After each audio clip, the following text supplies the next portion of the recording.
नमस्कार दोस्तों, स्वागत है आपका स्टडी फॉर सिविल सर्विसेज में। वीडियो को पूरा देखिए। कोई भी आपका फीडबैक है, कोई सजेशन है, तुरंत वीडियो में कमेंट करके जरूर बताइए। अच्छा लगे तो वीडियो लाइक जरूर कर लीजिए और ऐसे वीडियो लगातार फ्री में पाने के लिए चैनल को तुरंत सब्सक्राइब कर लीजिए और बेल आइकन को जरूर टैप कर लीजिए ताकि आगे भी सारे वीडियो आपको मिलते रहे। यूट्यूब में फॉलो करते हैं तो प्लीज ये वाला फ्री टेलीग्राम चैनल जरूर ज्वाइन कर लीजिएगा। सारे नोटिफिकेशन, सारे अपडेट यहीं पे आते हैं, ध्यान रखिएगा। स्टडी फॉर सिविल सर्विसेज का कोई भी पेड ग्रुप अगर आपको ज्वाइन करना है तो सिर्फ 85645060099605238455 यही नंबर है हमारे, सिर्फ जहां पे कॉल या व्हाट्सएप कर सकते हैं। इंस्टाग्राम पे हमारा पेज जरूर फॉलो कर लीजिएगा, study for civil dot services है। ट्विटर पे हमको जरूर फॉलो कर लीजिएगा, @स्टडी फॉर सिविल्स है। सारे क्वेश्चन अटेम्प्ट करिए और स्कोर अपना तुरंत कमेंट करके बताइए।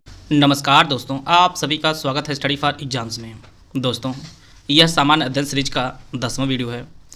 वीडियो शुरू करने से पहले बताना चाहता हूँ, यूपी प्रीलिम्स, आरओ बीओ सहित हमारे कई पेड ग्रुप चलते हैं। अगर आप इन पेड ग्रुप जुड़ना चाहते हैं तो ये हमारे दिए गए नंबर है, इस पर कॉल या व्हाट्सएप करके जो है जानकारी प्राप्त कर सकते हैं। तो आइए हम वीडियो शुरू करते हैं। देखते हैं हम लोग पहला प्रश्न। आज़ाद सत्र के बारे में यहाँ पर 4 स्टेटमेंट दिया गया है। आपको सही विकल्प की पहचान करनी है। इसका नाम कुणिक था। हर्यक वंश का यह अंतिम शासक था। उसके शासन के दौरान राजगृह में पहली बौद्ध परिषद आयोजित की गई थी और उन्होंने लच्छवी साम्राज्य को मगध में एकीकृत किया था। इसके लिए 4 विकल्प दिया गया, आप लोग विकल्प पढ़ लीजिए। आज़ाद सत्र का जो नाम था, एक अन्य जो नाम था वह कुणिक भी था। तो जो पहला स्टेटमेंट आपका सही है। और इसी के दौरान में, इसी के शासन के दौरान जो है 483 ईस्वी में जो है ईसा पूर्व में पहली बौद्ध संगीत आयोजित की गई थी राजगृह में। यह भी स्टेटमेंट आपका सही है। और इसने जो है लिच्छवी साम्राज्य को मगध के अंतर्गत जो है एकीकृत कर लिया था। तो यह जो 3 स्टेटमेंट गलत है। और अजातशत्रु जो है यह हर्यक वंश का शासक जरूर था, लेकिन यह अंतिम शासक नहीं था। अंतिम शासक जो है वो नागदशक था। हर्यक वंश का अंतिम शासक नागदशक था और इसकी हत्या करके जो है शिशुनाग ने शिशुनाग वंश की स्थापना की थी। तो ए, सी और डी, ए, सी, डी जो है ऑप्शन बी में दिया गया है। तो यह जो 3 स्टेटमेंट आपके सही है। अजातशत्रु का जो नाम था वह कुणिक था और इसी शासनकाल में पहली बौद्ध संगीति आयोजित की गई थी और इसने लिच्छवी साम्राज्य को मगध में एकीकृत किया था। 100% जैविक खेती करने वाले राज्यों किन संघ प्रदेश में कौन शामिल है? असम, लक्षद्वीप, लद्दाख, अरुणाचल प्रदेश। इसके लिए 4 विकल्प दिया, आप लोग विकल्प पढ़ लीजिए। 100% जैविक खेती करने वाला जो राज्य है आपका वह असम है और केंद्र शासित प्रदेश जो आपका वो लक्षद्वीप है। तो केवल 1 और 2 जो है इसमें शामिल है। तो इसका जो ऑप्शन बी है वो आपका सही है। 100% जैविक खेती करने वाला जो राज्य असम बना था वह 2016 में बना था। तो यह जो है पहला राज्य बना था और पहला जो केंद्र शासित प्रदेश बना आपका वह लक्षद्वीप बना है। तो इसका जो ऑप्शन बी है वो आपका सही है। यह करंट अफेयर का प्रश्न बनाया गया है। 31 जनवरी 2024 को भारत में 5 नए रामसर स्थल की घोषणा की गई है और 5 नए रामसर स्थलों में 3 रामसर स्थल कर्नाटक के हैं और 2 रामसर स्थल तमिलनाडु के हैं। और इसके साथ ही भारत में अब कुल रामसर स्थलों की जो संख्या हो गई 80 हो गई है। आपको सही कथन चुनना है। विकल्प आपके सामने दिया गया, आप लोग विकल्प देख लीजिए। पहला जो स्टेटमेंट वो सही है कि 2024 को 31 जनवरी 2024 को भारत में 5 रामसर स्थल की जो है घोषणा की है। और यह जो 5 रामसर स्थल की जो घोषणा की गई इसमें जो 3 आपके कर्नाटक के हैं और यह कर्नाटक के अंक समुद्र पक्षी संरक्षण रिजर्व, अघनाशिनी मुहाना मगादी केले संरक्षण, यह 3 जो आपके कर्नाटक के हैं। 2 रामसर साइट जो आपके तमिलनाडु के हैं जिनमें कराईवेट्टी पक्षी अभ्यारण्य और लांगूड सोलर रिजर्व, ये दोनों आपके कर्नाटक के हैं। और टोटल जो है भारत में रामसर साइटों की संख्या हो गई आपकी 80 हो गई है।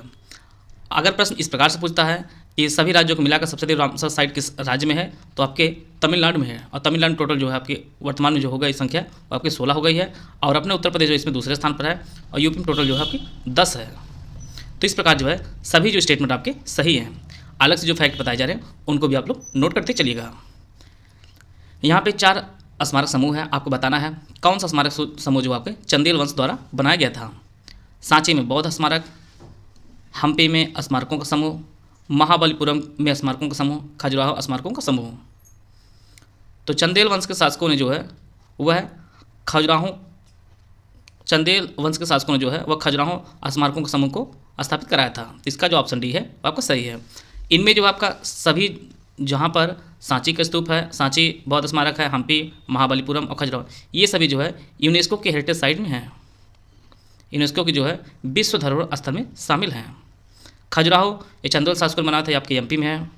महाबलीपुरम यह तमिलनाडु में है और इसे भी जो है पल्लव शासकों ने बनवाया था।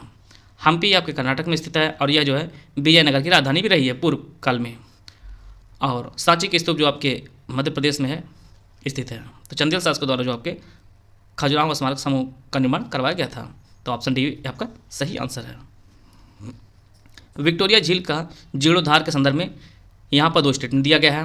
भारत स्थित think tank centre for science and environment CSC और तंजानिया की राष्ट्रीय पर्यावरण प्रबंधन परिषद NEMC ने विक्टोरिया झील का जीर्णोद्धार करने की रणनीतियों पर निर्णय लेने के लिए जनवरी 2024 में दार एस सलाम में एक बहुराष्ट्रीय हितधारक परामर्श आयोजित किया है।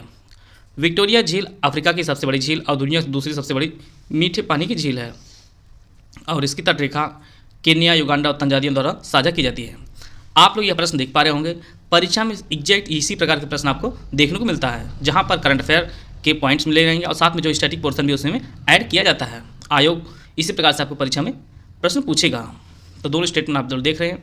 यहाँ पर जो है दोनों ही स्टेटमेंट सही है। भारत और तंजानिया के मध्य जो है राष्ट्रीय पर्यावरण प्रबंधन परिषद ने जो है विक्टोरिया झील का जीर्णोद्धार करने के रणनीतिक पर जो है निर्णय लेने के लिए दार एस सलाम में एक बहुराष्ट्रीय हितधारक परामर्श आयोजित किया था। और विक्टोरिया जो झील है ये अफ्रीका की सबसे बड़ी और दुनिया की जो है दूसरी सबसे बड़ी मीठे पानी झील है और इसकी जो तटरेखा लगती है वह 3 देशों लगती है, केन्या, युगांडा और तंजानिया। ये 3 देश आप लोग नोट कर लीजिएगा, परीक्षा में बार बार यह प्रश्न पूछता है। तो दोनों ही स्टेटमेंट इसके सही हैं। आते हैं अगला प्रश्न लोग। कृष्णदेव राय ने निम्नलिखित में से किस शहर की स्थापना की थी? वारंगल, नागलपुरा, उदयगिरी या चंद्रगिरी?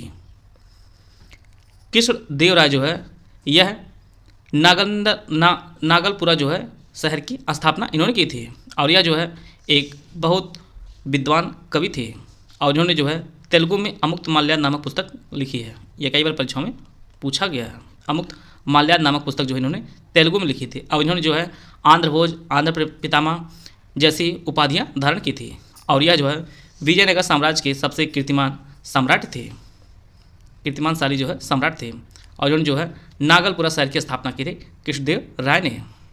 एक तरफ सतत विकास लक्ष्य है और वह किससे संबंधित है उसको यहाँ पर दिया गया है।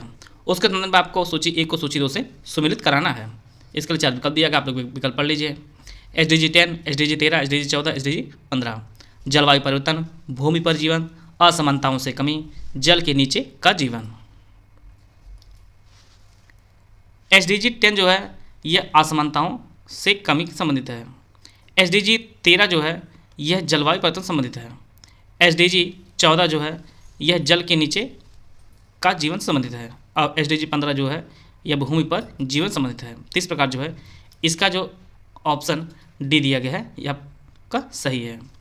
और जैसा कि हम लोग जानते हैं कि संयुक्त राष्ट्र महासभा ने वर्ष 2015 में 17 SDG इंडेक्स को जो है अपनाया था और इसे 2030 तक जो इसे पूरा करने का लक्ष्य निर्धारित किया था। इस प्रकार जो है इसका जो ऑप्शन डी है वो आपका सही है। भारत में परिवार नियोजन कार्यक्रम किस वर्ष प्रारंभ किया गया था? 1950, 1951, 1952 या 1955? भारत में जो है परिवार नियोजन कार्यक्रम वर्ष शुरू किया गया था वह वर्ष 1952 में शुरू किया गया था और यह जो है राष्ट्रव्यापी कार्यक्रम शुरू करने वाला भारत विश्व का पहला देश बना था परिवार नियोजन कार्यक्रम को। इस प्रकार जो है इसका जो ऑप्शन सी है वो आपका सही है। लिमिट टू ग्रोथ की अवधारणा किसने प्रतिपादित किया था? इसके लिए 4 विकल्प दिया, आप लोग विकल्प पढ़ लीजिए। लिमिट टू ग्रोथ की जो अवधारणा है यह पृथ्वी के सीमित संसाधनों, बढ़ती जनसंख्या और आर्थिक क्रियाओं के आपसी संबंधों पर आधारित है और इसे जो है क्लब ऑफ रोम ने जो है प्रतिपादित किया था। इसका जो ऑप्शन ए है वो आपका सही है। 5 फरवरी 2024 को केंद्रीय संस्कृति मंत्री जी किशन रेड्डी ने निम्नलिखित में से कहां पर भारत के पहले डिजिटल राष्ट्रीय पुरालेख संग्रहालय की आधारशिला रखी है?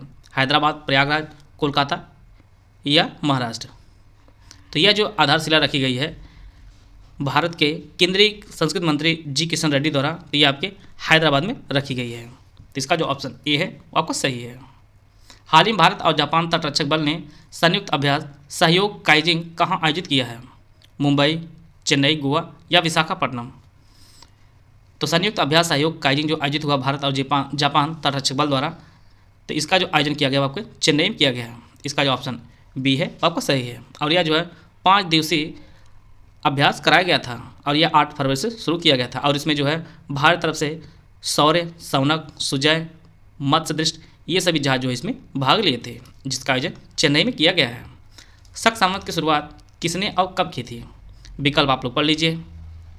शक साम्राज्य की जो शुरुआत हुई है वो 78 ईस्वी में जो है कनिष्क ने शुरू किया था। तो इसका जो ऑप्शन डी है वो आपका सही है। सत्यमेव जयते कहाँ से लिया गया है? ऐतरेय उपनिषद, मुंडकोपनिषद, आध्यात्म उपनिषद या प्रसन्न उपनिषद? तो सत्यमेव जयते जो लिया गया है वो मुंडकोपनिषद से लिया गया है। इसका जो ऑप्शन बी है वो आपका सही है और यह मुंडकोपनिषद के दूसरे अध्याय के तीसरे खंड से लिया गया है और इसका जो हिंदी में अर्थ होता है सत्य ही जीतता है। सत्यमेव जयते लिया गया आपके मुंडकोपनिषद से। स्वच्छ सर्वेक्षण पुरस्कार 2023 में उत्तर प्रदेश के शहर ने सबसे स्वच्छ गंगा टाउन्स में शीर्ष पुरस्कार प्राप्त किया है? वाराणसी, प्रयागराज, उपरोक्त दोनों या कानपुर? स्वच्छ सर्वेक्षण पुरस्कार 2023 में उत्तर प्रदेश के सबसे स्वच्छ गंगा टाउन्स की श्रेणी में जो शीर्ष पुरस्कार जीता है वह संयुक्त रूप से वाराणसी और प्रयागराज ने जीता है। इसका जो ऑप्शन सी है वो आपका सही है। और जैसा कि हम लोग जानते हैं कि स्वच्छ सर्वेक्षण पुरस्कार 2023 में जो है सभी शहरों में जो प्रथम स्थान प्राप्त किया है वो आपके इंदौर प्राप्त किया है और यह लगातार जो है सबसे स्वच्छ शहर घोषित किया जा रहा है भारत में। और इसी प्रकार जो है चंडीगढ़ सर्वश्रेष्ठ सफाई मित्र सुरक्षित शहर जो है घोषित किया गया है और गंगा शहरों में जो है प्रयागराज और वाराणसी जो है पहले स्थान पर हैं। एलोरा का कैलाश मंदिर का निर्माण किस राष्ट्रकूट राजा के अधीन किया गया था? अमोघवर्ष प्रथम, गोविंद तृतीय या कृष्ण प्रथम? एलोरा की प्रसिद्ध कैलाश मंदिर जो निर्माण है वह राष्ट्रकूट राजा कृष्ण प्रथम के शासनकाल में किया गया था। तो इसका जो ऑप्शन डी है आपका सही है और यह जो है महाराष्ट्र के औरंगाबाद में स्थित है। यहाँ पर पल्लव शासकों के राजा दिए गए हैं जिन्हें आपको कालक्रम के अनुसार सजाना है। परमेश्वर वर्मन प्रथम, नरसिंह वर्मन प्रथम, नंदी वर्मन द्वितीय, महेंद्र वर्मन प्रथम। इसके लिए विकल्प दिएगा, आप लोग विकल्प पढ़ लीजिए। पल्लव शासकों में जो सबसे पहले आते हैं वह महेंद्र वर्मन प्रथम पहले आएंगे, फिर इसके बाद नरसिंह वर्मन आएंगे, फिर आपके परमेश्वर वर्मन आएंगे और अंतिम में आपको नंदी वर्मन आएंगे। तो इस प्रकार जो है पल्लव शासकों जो क्रम होगा सबसे पहले महेंद्र वर्मन प्रथम, फिर आपके नरसिंह वर्मन प्रथम, फिर आपके नंदी वर्मन, फिर आपके परमेश्वर वर्मन प्रथम और अंत में आपके नंदी वर्मन आएंगे। तो इस प्रकार जो है इसका जो ऑप्शन ए है वो आपका सही है। आप लोग छोटे छोटे राज्य जो वंश हैं उनके जो राजा हैं उनके कालक्रम को आप लोग मैक्सिमम की प्रैक्टिस कर लीजिए क्योंकि परीक्षा में कोर्ट वाले प्रश्न आपको इस प्रकार से देखने को मिलेंगे जहाँ पर छोटे छोटे राजाओं के जो कार्यकाल रहा है वह काफ़ी आपके लिए इंपॉर्टेंट होता चला जाएगा। सर्वोच्च न्यायालय के एक न्यायाधीश का त्यागपत्र संबोधित होता है राष्ट्रपति को, प्रधानमंत्री को, भारत के मुख्य न्यायाधीश को या सर्वोच्च न्यायालय के वरिष्ठतम न्यायाधीश को? तो सर्वोच्च न्यायालय के एक न्यायाधीश जो अपना त्यागपत्र संबोधित करता है वो अपना राष्ट्रपति को अपना त्यागपत्र संबोधित करता है। तो इसका जो ऑप्शन ए है वो आपका सही है।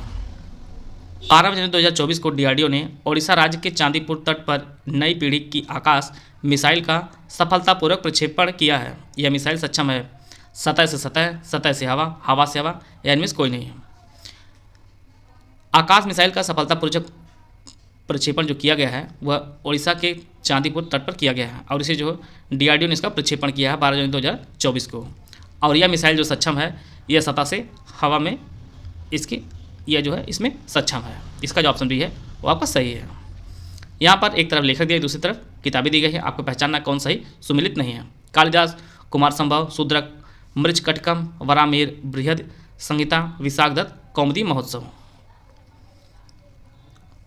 कालिदास ने कुमार संभव की रचना की है, शूद्रक ने मृच्छकटकम की रचना की है, वरामिहिर ने बृहद संहिता की रचना की है, विशाखदत्त की जो काफ़ी फेमस पुस्तक है वो मुद्रा राक्षस है।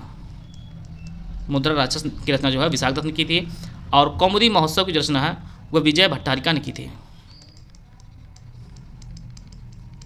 विजय भट्टारिका ने की थी। तो इसका जो ऑप्शन डी है वो आपका सही है। किस साहित्य को अपरिसेय कहा गया है? पौरुषेय कहा गया है, वेद, ब्राह्मण, उपनिषद या आरण्यक?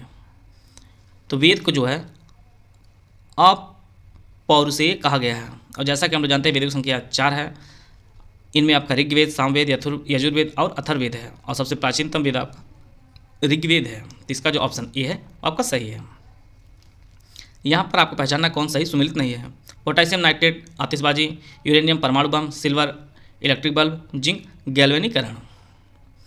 आतिशबाजी में पोटेशियम नाइट्रेट का प्रयोग किया जाता है, परमाणु बम में यूरेनियम का इस्तेमाल किया जाता है, गैल्वेनीकरण में जिंक का प्रयोग किया जाता है और इलेक्ट्रिक बल्ब में जो है सिल्वर का प्रयोग नहीं किया जाता है बल्कि आर्गन गैस का प्रयोग किया जाता है और कहीं कहीं आपका नाइट्रोजन गैस का भी प्रयोग किया जाता है। तो इसका जो ऑप्शन सी है वापस सही है। हाल ही में किन संस्था को वर्ष 2023 के लिए उत्कृष्ट उपलब्धि श्रेणी में Indian of the year award प्रदान किया गया है? DRDO, HAL, बार्क या इसरो। तो यह जो अवार्ड प्रदान किया गया है उत्कृष्ट उपलब्धि श्रेणी में Indian of the year award, यह जो प्रदान किया गया है यह इसरो को दिया गया है, इसरो को। इसका जो ऑप्शन डी है वापस सही है। और इसरो की जो स्थापना है वह 15 अगस्त 1969 को इसरो की स्थापना हुई है। आप लोग कमेंट बॉक्स में बताइएगा चेयरमैन कौन है इसरो के वर्तमान में, इसका उत्तर आप लोग कमेंट बॉक्स में बताइएगा। आते हैं अगला प्रश्न लोग, DAP में कितने प्रतिशत फास्फोरस तथा नाइट्रोजन पाई जाती है? ऑप्शन आप लोगों के सामने दिया गया, आप लोग ऑप्शन पढ़ लीजिए। DAP जो खाद होती है उसमें फास्फोरस की जो मात्रा होती है वह टोटल 18% होती है और नाइट्रोजन मात्रा होती है आपकी 46% होती है। इस प्रकार जो है इसका जो ऑप्शन बी है आपका सही है। 18% नाइट्रोजन और 46% जो आपके फास्फोरस होती है DAP में। तो इसका जो ऑप्शन बी है वो आपका सही है। आशा है आप सभी को बहुत कुछ जानने को मिला होगा। मिलते हैं नेक्स्ट वीडियो में, तब तक जय हिंद, जय भारत।